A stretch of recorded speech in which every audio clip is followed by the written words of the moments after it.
Hello everyone. Now we are going to start modeling an important system which is a fan driven by a motor. So here let's say we have a fan which is controlled by a simple motor which is a DC motor. So this is going to be a good example of an electromechanical system where electrical control of DC motor will result in variation in speed of fan which is connected on the shaft of the DC motor. So we need to understand first what is exactly the behavior of a fan load from the DC motor perspective.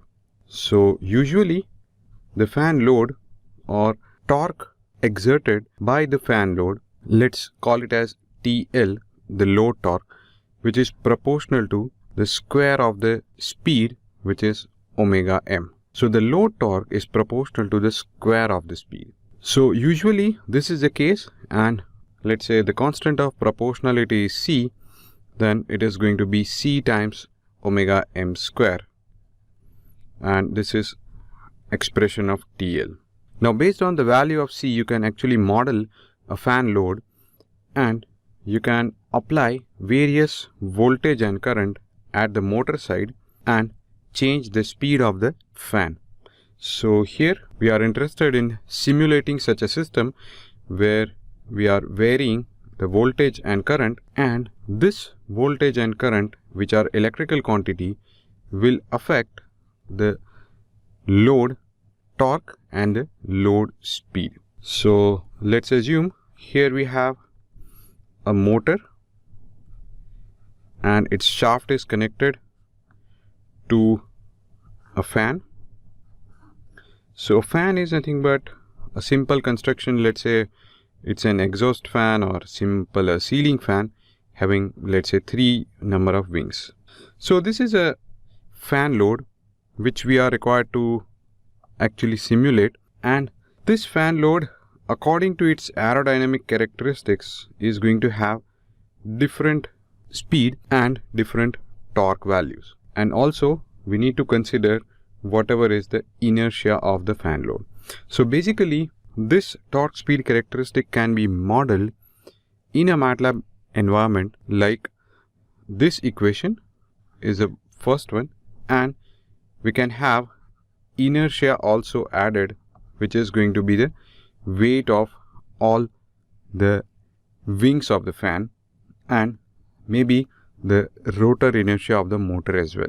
So here let's say this is a DC motor and we require a DC supply which is going to power it up the motor.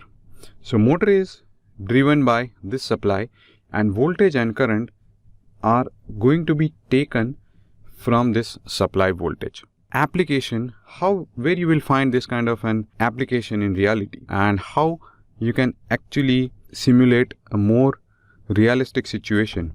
So this is just an image of a fan, which can be an exhaust fan or any other type of a fan, where you have some 2 terminals coming out of this, and here inside of this is going to be a motor.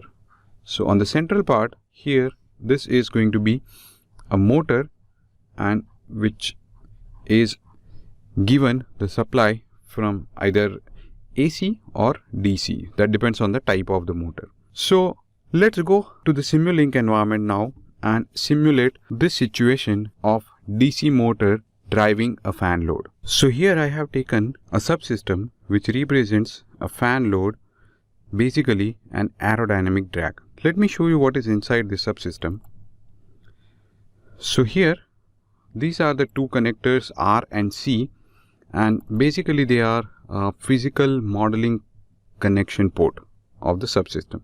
So R stands for the rotating part and C is a casing part which is going to remain fixed. So here we have implemented the square law, which is the speed omega and the torque are correlated by these equations.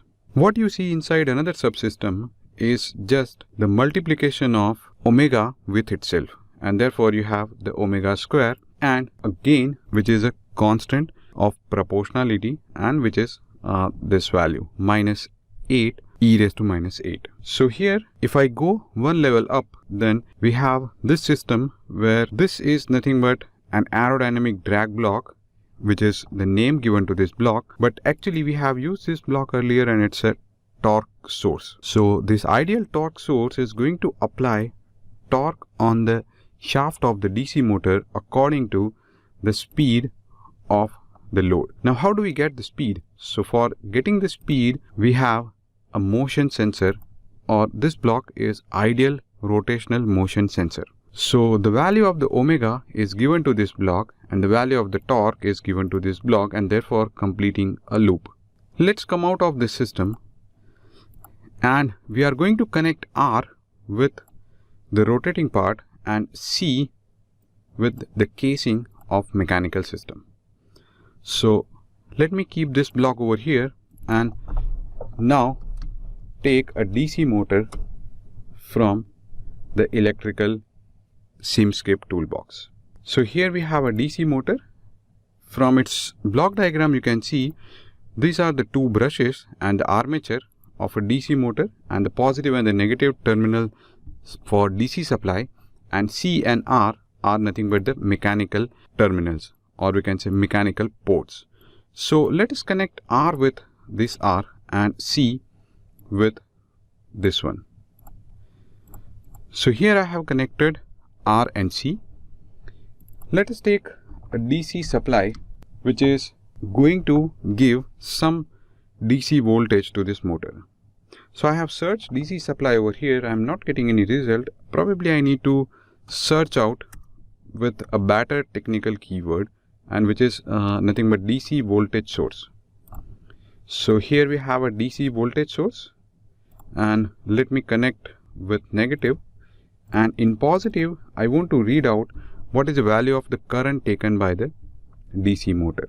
So for current I need to have a current sensor or an ammeter, which is, let's search out for the current sensor. So here we have a current sensor, and we need to make sure that all blocks which are of equal color, they are connected together. So here this current sensor is also in the blue. Probably if you have any other ammeter or a current sensor which is going to be different one, then you will not be able to connect to this blocks. So here I am making a search again, and there may be a current sensor of 3-phase type, which is not the case right now, or let's say a current measurement system. Then we will not be able to connect this one, right? Let's try see whether we are able to connect it or not. So for time being I'm disconnecting this, and let's understand what is the difference between a current measurement and a current sensor. So if we connect this one with this, we are not able to actually get it, because this block is basically from another library, and it is from a fundamental Simulink library. So here, and this one is a Simscape library block. A Simscape library block will be able to connect with the Simscape one, not the Simulink one. If you need to connect, you will require Simulink to physical signal converters. So I'm going to clean up my diagram and let me make it a little compact. And here we have a electrical system ready and a mechanical system also ready. Now out of this, what we need to measure is, let's say, keep track of voltage. We are going to fix up the current and speed and torque. So let's connect the current over here. If you see, I'm not able to connect properly to this scope because it's a physical signal. It's not a Simulink signal. So what we need is basically a physical signal to Simulink converter, and then give an input to this and take an output like this. So here we have a physical signal to Simulink converter. So here we'll be able to read out the current. Now let us plot some other values which are speed and torque, which are mechanical. So I'm interested to plot speed and torque of this subsystem. So I'm going to go inside the subsystem. I want to get signal which is speed over here and torque over here. Now, how do I connect all the signals outside of the subsystem? So there is an easy way of doing this where you cannot route your wires, or where you cannot route your connections, whether they are electrical, mechanical, or any thermal or whatever, but they are in different subsystems. So here, if we want to get out these signals, we have to send those signals to another point, right? So once you have a complicated system, or once you have many such signals inside each subsystem, you are going to have trouble of taking those signals out. So they are not just like a port, but instead of a port, and instead of keeping it as a connectors, we can keep it as go to and from as well. So here I want to send this signal to outside. I'm going to write a go to is nothing but a Simulink routing, where we need to give it a proper name, and that signal is going to be available to whatever point we want to send it. So we are going to send the speed command, and let me connect the speed to this. And because we do not have the physical signal connection, we need to require a physical signal to Simulink converter. So here I have PS to Simulink converter for one GoTo block, and I'm going to copy with a right click for torque block, and I can copy this another GoTo as well. So here we have, when you click on the GoTo, you need to give a tag which is going to be referred elsewhere. So this tag is nothing but a name given to a signal, and you can refer it elsewhere, anywhere in your diagram. So here I have a GoTo tag A. I'm going to connect torque over here, so I'm going to write torque. Okay, so here is a torque, and this one is the speed.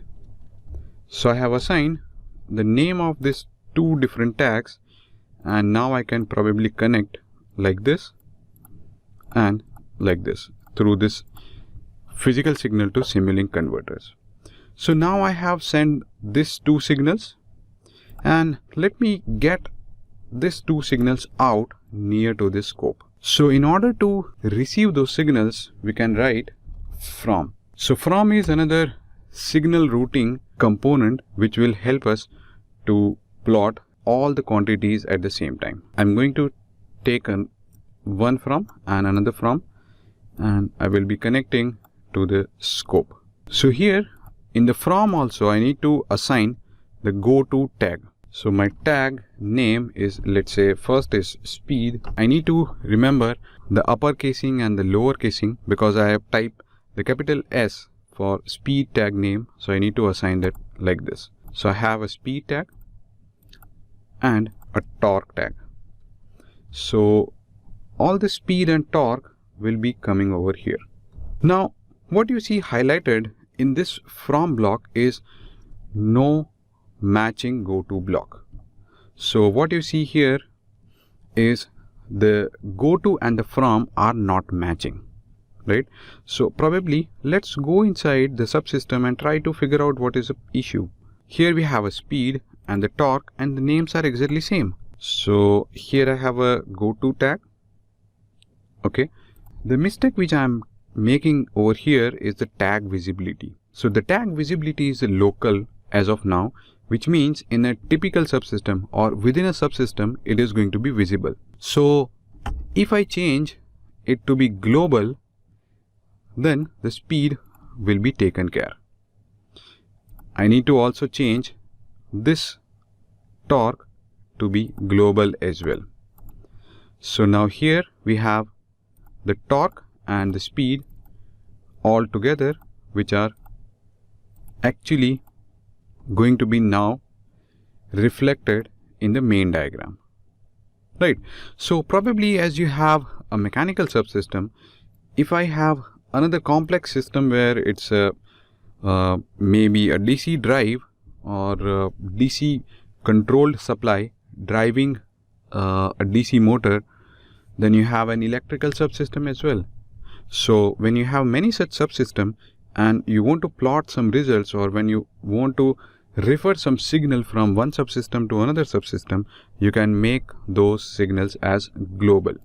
So here the from and the goto are the very important parameters or very important components for signal routing. So now let me configure the DC voltage source. The default value is 0. Let me keep it at 100 volt. Let's open up the DC motor parameters. So what you see here is the model parameter by equivalent circuit, and the armature resistance and inductance. I think you can refer it more detail with the help, but the fundamental important part is a back EMF constant, which is this value, and which is its unit is volt per RPM. So per revolution it requires around this much of volt, and that is a default setting. So let me keep the default setting over here, and as I said, we can actually connect some inertia over here. So let me find out the inertia block and connect it to this point. So let me rearrange the blocks again.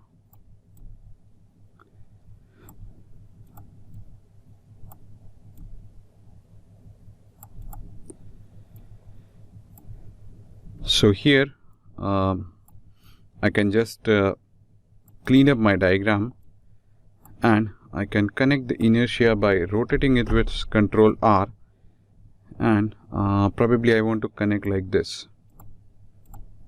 So here we have an inertia, and let me keep as a same value, 0.01 kilogram into meter square. So this is going to be a inertia along with the aerodynamic drag, and which is connected to the DC motor. Now speed and torque are available. Let's run this simulation for 20 seconds, and let me save in to my folder where it's a new folder, and my file name is DC_fan, so that I will remember what is this model file. Probably if I hit the run button and almost everything is ready, we are now waiting to see the current, speed and the torque. So let's see, let's compile the block diagram, and probably you see many errors over here. So what are the fundamental issues, or how do we actually read out this diagnostic viewer? So here is an important line: each physical network must be connected to exactly one solver configuration block, and we do not have any solver configuration block. So probably we require a solver configuration, and so let me connect the solver configuration over here. I also have not connected any references. So whatever is the current, voltage and speed and torque, they will be with reference to some point. So we need to figure out those points. So I need an electrical reference, or it is technically called a ground connection. So here I have a ground connection. Probably this one is a black. I will not be able to connect with my Simscape block. I need to find another ground. So let me find out another ground, and here probably you can check out which library this block belongs to. So this is going to belong to spatialized power system, fundamental blocks and elements. So let's select this ground. So this ground is also black, and we need to figure out something else.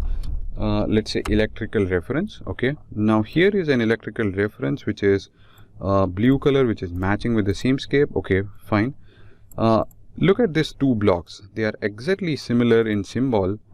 They are also similar, but we need to figure out what kind of simulation we are doing, and if we are using all Simulink blocks, which are basic Simulink black color block, we can connect this ground as well. But right now we are using the Simscape, and therefore this ground will not be able to connect. Another reference point for this casing is to be a rotational reference frame. So I'm going to connect this with a rotational reference frame. So here is the rotational reference, and this reference I need to connect to the casing part. Okay, my diagram is now looking okay to hit the run button. But let me do one thing. It may not be quite aesthetic, or it may not be like quite good in terms of where you connect this wires, this connectors, and this maybe scope and everything. So what you can do is you can go to format and use the auto arrange block. You can go to format and use the auto arrange block, which is going to make the layout simple. So if I click on auto arrange, probably my blocks are arranged properly. So if you have a lot of mesh with your connections, let's say this one is going up like this one is also you have connected like this, and it's probably not perfect, right? Then the auto arrange is going to short it out. Okay, so with this arrangement, we are now ready to hit the run button and see the output.